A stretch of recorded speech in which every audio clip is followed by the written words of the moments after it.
అందరికీ నమస్తే. Welcome back to our channel. Mahabharatam గురించి చెప్పుకుందాం. మహాభారతం మన భారతీయ సంస్కృతిలో అత్యంత గొప్ప ఇతిహాసం. దీనిని మహర్షి వ్యాసుడు రచించారు. ఇందులో సుమారు 1,00,000 శ్లోకాలు ఉండగా ఇది 18 పర్వాలుగా విభజించబడింది.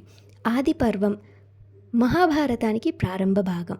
ఇందులో హస్తినాపుర వంశ చరిత్ర, భీష్ముని ప్రతిజ్ఞ, పాండవులు, కౌరవుల జననం, వారి బాల్యం వంటి కథలు ఉన్నాయి. కథ ప్రారంభం. హస్తినాపుర రాజు శంతనుడు ఒకసారి గంగా తీరంలో విహరిస్తూ ఉండగా గంగాదేవిని చూశాడు.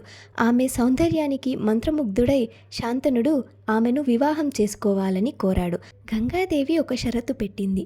నన్ను ఎప్పుడు ప్రశ్నించకూడదు, నేను చేసే పని ఏదైనా అడగకూడదు, అంగీకరిస్తేనే నేను నీకు భార్యనవుతాను అని శంతనుడు ఆ షరతును అంగీకరించాడు. వివాహం తరువాత వారికి పుత్రులు పుట్టారు. కానీ గంగాదేవి పుట్టిన ప్రతి శిశువును వెంటనే గంగలో వదిలిపెట్టేది. శంతనుడు మాట తప్పక కారణం అడగలేక నిశ్శబ్దంగా ఉండేవాడు. 8వ బిడ్డ పుడుతుండగా శంతనుడు ఆపలేక ఇలా అన్నాడు, ఇక నా కుమారుని నదిలో వదిలిపెట్టకు.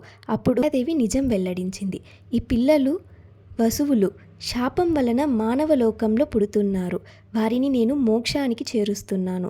ఈ 8వ వాడు మాత్రం నీతో ఉండబోతాడు. ఇతనే మహావీరుడవుతాడు అని ఆ బిడ్డే దేవవ్రతుడు. తరువాతి కాలంలో భీష్ముడుగా ప్రసిద్ధి చెందాడు. నెక్స్ట్ వీడియోలో పాండవుల కౌరవుల బాల్యం గురించి తెలుసుకుందాం. మీకు కానీ వీడియో నచ్చినట్లయితే లైక్ చేయండి, షేర్ చేయండి అండ్ తప్పకుండా సబ్స్క్రైబ్ చేసుకోండి. ఇంకా మహాభారతంని కంటిన్యూ చేద్దాం. Thank you.